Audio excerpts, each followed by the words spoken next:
Bienvenidos amigos a Oxímoron. A continuación tendremos 30 minutos de información cultural.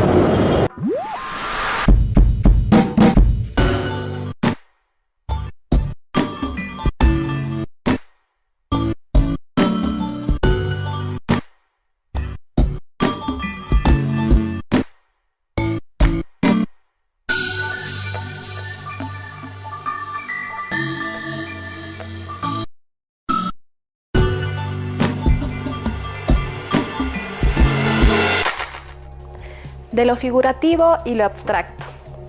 Montañas no mar. Es la nueva muestra que nos prepara Yomar Mesa. Vamos a conocer un poco más de ella.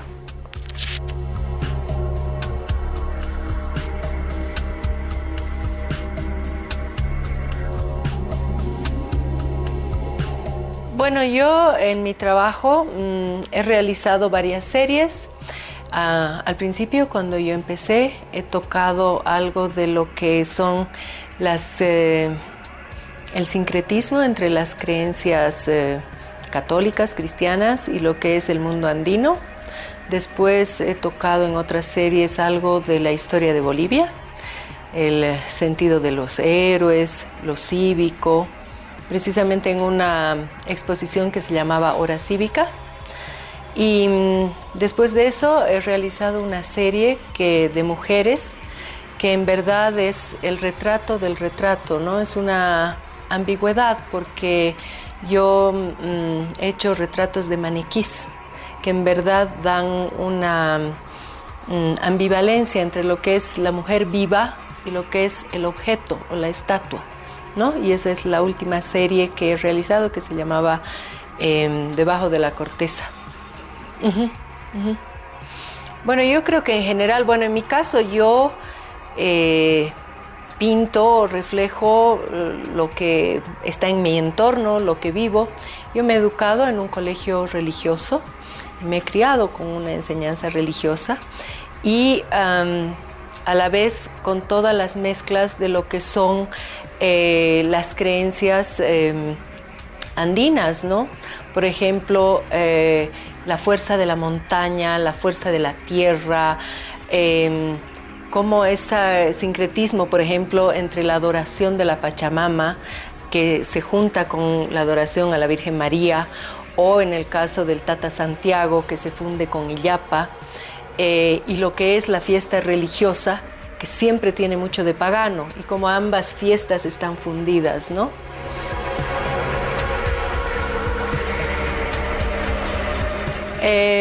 Bueno, yo empecé a hacer ilustración como una forma de tener ingresos y he realizado algunas ilustraciones para libros. Por ejemplo, el libro La turquesa y el sol. He realizado algunos trabajos para la reforma educativa. También he hecho ilustraciones para algunas algunas cartillas de salud, etcétera, etcétera. Me gusta porque tiene su reto, ¿no? Parte de la imaginación, cómo poner el texto en imágenes y sobre todo que sean atractivos para niños, ¿no? Entonces es un trabajo totalmente diferente al de la pintura, pero también interesante, que tiene sus retos y tiene su cosa distinta a lo que es la pintura. Es menos libre, ¿no? Porque cuando yo pinto, digamos, yo elijo libremente cómo, cuándo y qué hacer. Cuando te piden una ilustración, estás un poco más sujeto a lo que es el texto y a lo que la persona que te está encargando la ilustración quiere, ¿no?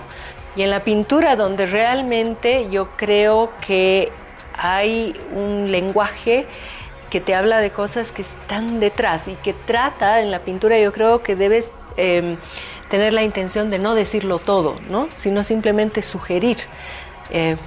De ahí que surgen distintas lecturas, distintas interpretaciones, etcétera, etcétera, ¿no? Porque un cuadro que lo ves y ya sabes qué es, digamos, a la primera, yo creo que no tiene mucho chiste.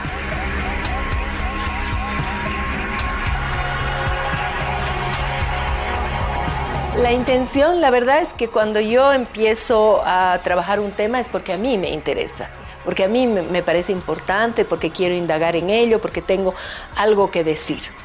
Por otro lado, yo creo que el arte no debe ser didáctico.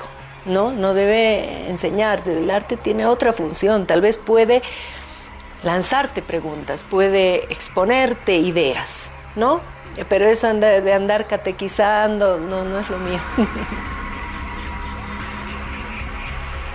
Pienso, sobre todo si uno vive en la ciudad de La Paz, que estamos tan rodeados de montañas y la presencia de la tierra es tan fuerte, y si tú vas al altiplano mucho más. Yo cuando vi por primera vez el Sajama, yo dije, yo entiendo por qué tenemos que adorar a las montañas, porque vas ahí y realmente te sobrecoges, te sientes un ser minúsculo, ¿no? Y el poder de la tierra que es tan fuerte. Entonces, a partir de ahí, de esa potencia que tiene para nosotros la presencia de la montaña, de la tierra, pensé en trabajar el tema. Ahora te diré que he dudado mucho, ya que el paisaje ha sido trabajado tanto en la pintura universal como también aquí en Bolivia. Tenemos grandes ejemplos, por ejemplo, la obra de la María Luisa Pacheco, que es tan fuerte, ¿no? O Borda, que tiene unos illimanis que te caes, o bueno, mucha gente que ha trabajado magníficamente el paisaje. Pero bueno, igual dije, yo quiero mi propia versión, digamos, de esto. Y al principio empecé con un enfoque bastante figurativo, y ya los últimos cuadros son un intermedio entre la figuración y lo abstracto, con mucha textura, con mucha insinuación más que estar todo ahí, ¿no?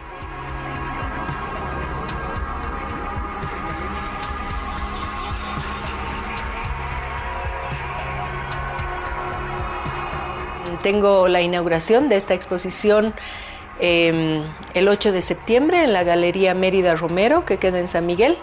La exposición va a estar un poquito más de 15 días y me encantaría que mucha gente la pueda ir a ver, porque creo que es una propuesta interesante.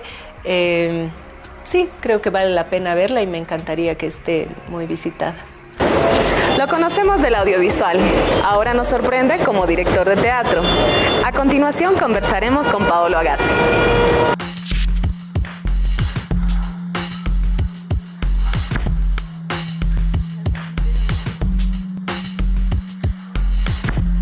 Es mi debut en dirección de teatro. Eso es un retorno a mi época de juventud cuando era estudiante, que he participado en algunos talleres con unos importantes directores de teatro como Grotowski, por ejemplo, allá en Italia.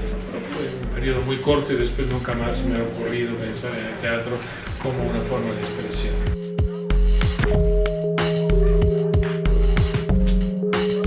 En realidad, la obra es originariamente holandesa, ¿no? La base que hemos tomado es la versión que se hizo en Argentina, y además con un actor por cual yo he trabajado, Darío Grandinetti, y en Argentina se llamaba Baraka.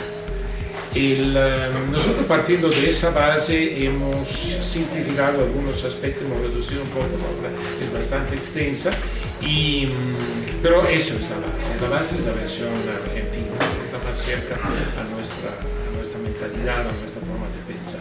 Y que hemos querido hacer una versión bastante universal, en el sentido, no hemos querido hacer referencia específica a una realidad boliviana, pero sí hemos cambiado algunas palabras, algunas expresiones para que sean más familiares a nuestra forma de hablar. De hecho, por ejemplo, Todo Blue viene justamente de eso, porque el título original, Cloaca o Baraka en Argentina, es una forma de saludo, ¿no?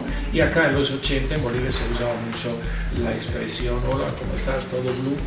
Entonces hemos pensado que le venía al dedo, ¿no? Un título como este.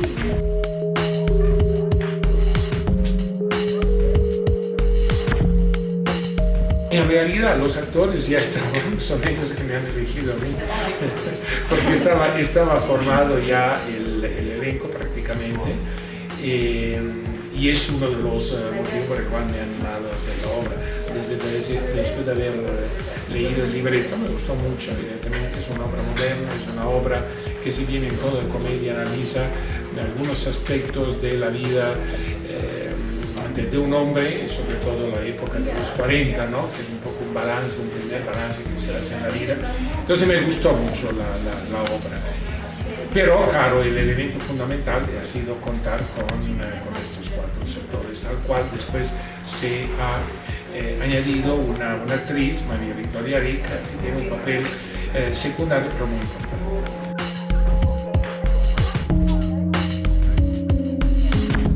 Esta es la tercera obra que estamos haciendo con este grupo. Hemos empezado hace un par de años con una obra que se llama Arte, de Yasmina Reza, también la hemos adaptado. El año pasado hemos presentado una obra que se llama True West, famosa, muy conocida, escrita por Sam Shepard. Y ahora nos hemos animado a adaptar la obra de María Goss, Cloaca, y con todo Blue. Lo que pasa es que nos venimos a leer textos y más que todo escogemos a los que más nos gustan, ¿no? Entonces, primero pensamos en el momento en que nos sentiríamos bien, cómodos, cómo la podríamos hacer, ¿no? Algo que nos guste, ¿no? Y después esperamos, por supuesto, a que ojalá le pueda gustar a la gente, ¿no? A lo que se llama público.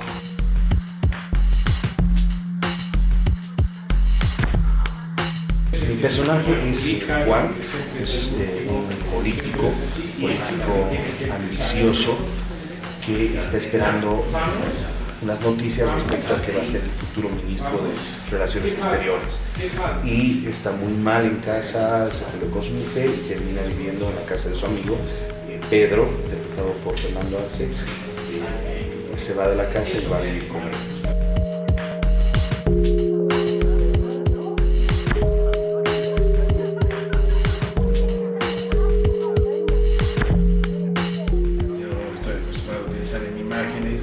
De alguna otra manera, influye un poco eso en la puesta en escena de esta obra, ¿no? Es decir, uno tiene que cambiar un poco la actitud, la forma de los actores, la forma de ver, pero digamos al margen que evidentemente lo mío es el cine. Esta es una experiencia muy interesante, realmente muy interesante, muy fatigosa, muy cansadora. No pensaba que iba a ser así, son 3 meses que estamos ensayando y realmente es muy agotador. Ahora entiendo realmente ya el trabajo, digamos, del teatro, de lo que sea. Don Felipe Guamán Poma de Ayala nació en Lucana, barrio de la antigua Huamanga, en el Virreinato del Perú. Descendía de la noble familia Yarovilca de Huánuco. Este compendio contiene 790 folios escritos y 399 folios dibujados. Crea una puerta a nuestro pasado prehispánico y a los inicios del periodo colonial, que nos hará vivir una vez más aquellas épocas de nuestra historia. Este libro viene de la experiencia de 4 estudiantes de historia, los cuales hemos visto de que es muy difícil acceder a las fuentes primarias. Si bien tenemos el acceso al documento, es el que ya está criticado por otro autor, ya está revisado y muchas veces nosotros tenemos miedo de dar nuestra opinión. Entonces nosotros fuimos a revisar qué documentos son los principales para nuestra historia y uno de los que hemos encontrado ha sido la carta de don Felipe Guamán Poma de Ayala. Nosotros hemos logrado conseguir las autorizaciones necesarias y hemos logrado registrar esta obra, y alrededor de 1 año y medio ha tardado la transcripción del documento. El documento cuenta con 1189 páginas, las cuales están en español antiguo y en quechua antiguo, y entre Melissa Ayaviri, que es la otra editora, y mi persona hemos logrado transcribir el documento.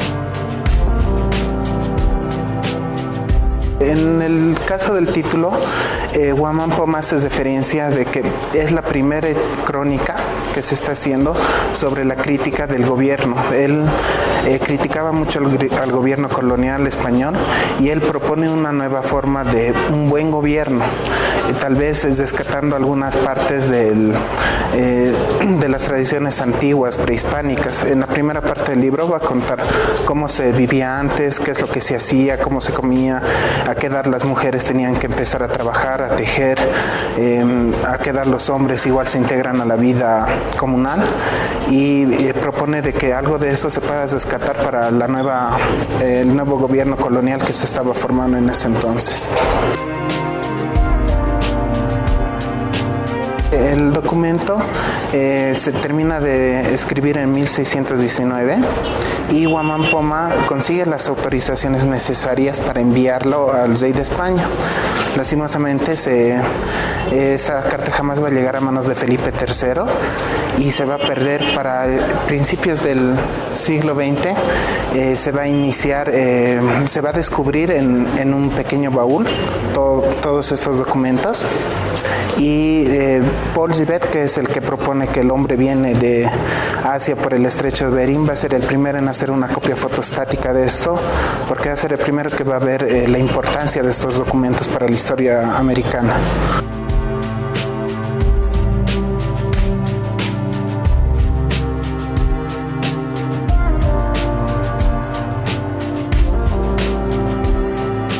Está en Copenhague, está en la universidad, en el museo, y bueno, está con un fuerte resguardo debido a la polémica que ha surgido en los últimos años por los documentos Misinelli. Y bueno, ese documento es inaccesible para la gente. Gracias a la cooperación de la biblioteca nosotros pudimos acceder a la copia fotostática que presentamos aquí.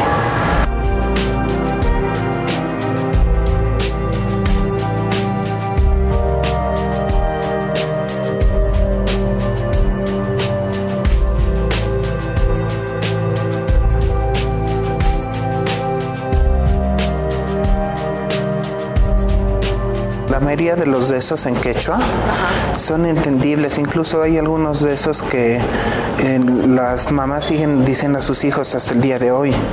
O si pasas por los cementerios de Potosí o Cochabamba en Semana Santa, esos rezos siguen estando ahí. Los niños siguen rezando por un pan o algo así. Entonces nosotros queremos que se quede tal como está.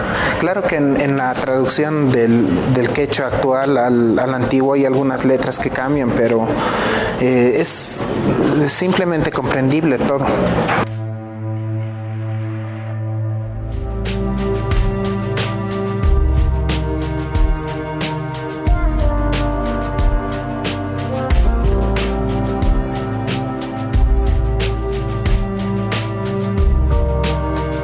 Gracias al apoyo de las personas del MUSEF, de la directora Elvira Espejo y bueno, y de todo el personal que se ha portado muy amable con nosotros y ha colaborado en esto, vamos a presentarlo en el auditorio a las 7:30 de la noche. El museo se encuentra en la calle Ingavi, esquina Genaro San Ginés. Y bueno, vamos a contar con la presencia del doctor Fernando Cajías de la Vega como comentarista, la doctora María Luisa Sux, que es la actual directora de la Cátedra de Historia, y bueno, los dos editores de la obra. Hay mucho que descubrir en esta instalación. Nos encontramos en la edificación patrimonial de la Iglesia de San Francisco.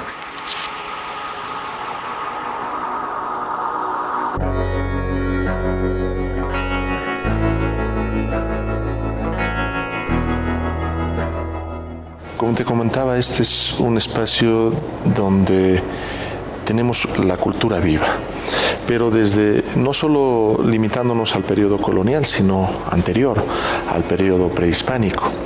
De hecho, y también en el último congreso de historia que tuvimos, este espacio ha sido reconocido como una huaca, es decir, un espacio ceremonial, un espacio religioso, pero además espiritual, de alta trascendencia en la cultura, especialmente de los habitantes de esta zona, sobre la que se edifica ya el templo católico, y lo que te permite pues tener un puente entre el pasado prehispánico y el pasado hispánico y posteriormente la etapa republicana.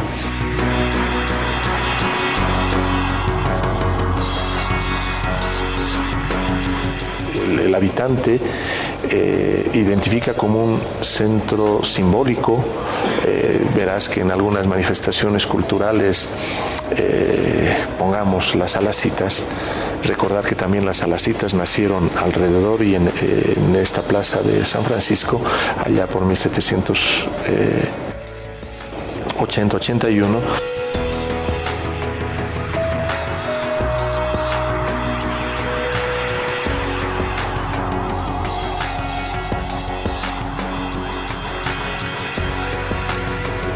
Verás que por un lado se encargan o se encomiendan a la Pachamama y por otro lado al Dios católico, y ese sincretismo pues persiste, y ese sincretismo lo vamos a ver en casi todas las manifestaciones artísticas, tanto en la arquitectura, en la pintura, en la escultura, y reitero, es una prueba fehaciente de cómo la cultura también boliviana sirvió para enriquecer una cultura occidental, y esto es lo que es hoy por hoy podríamos denominar el barroco andino, que es una de las características principales para muchos estudiosos y especialmente investigadores extranjeros. La Basílica de San Francisco resulta un símbolo y un poderoso monumento de la cultura boliviana, pero también del pasado y de los conocimientos ancestrales indígenas, y hoy por hoy uno de los monumentos arquitectónicos más ricos que tiene América Latina. Bien, recordemos que básicamente la política del Estado monárquico español pues consistió primero en fundar ciudades a la semejanza de las ciudades españolas, en base a parámetros, en base a planos que fundamentalmente hacían a la arquitectura colonial española.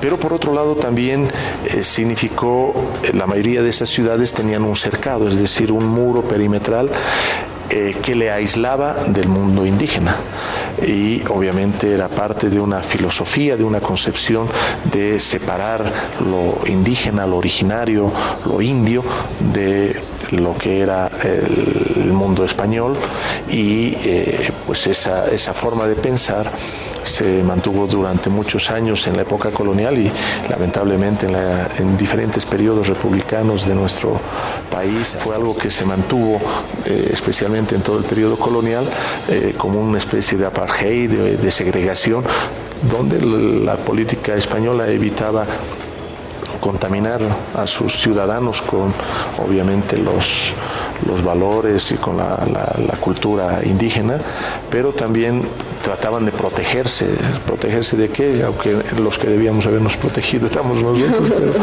pero ellos trataban de protegerse. Entonces, inclusive era más grave, si ustedes recuerdan, entre la ciudad española y lo que hoy es el barrio de indios estaba el río Choquillapu, y son los hermanos franciscanos los que construyen un puente para comunicarse con la ciudad española, pero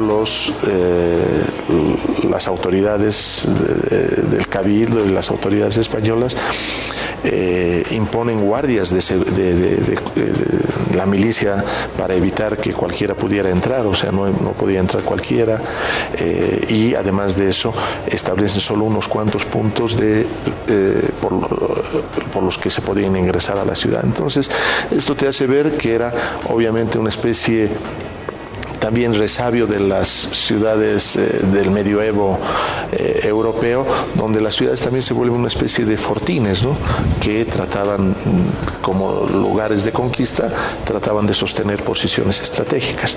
Entonces, tanto en lo físico como en lo filosófico, pues se separan los dos mundos, ¿no? Y eso es lo que lamentablemente hasta la época contemporánea nos ha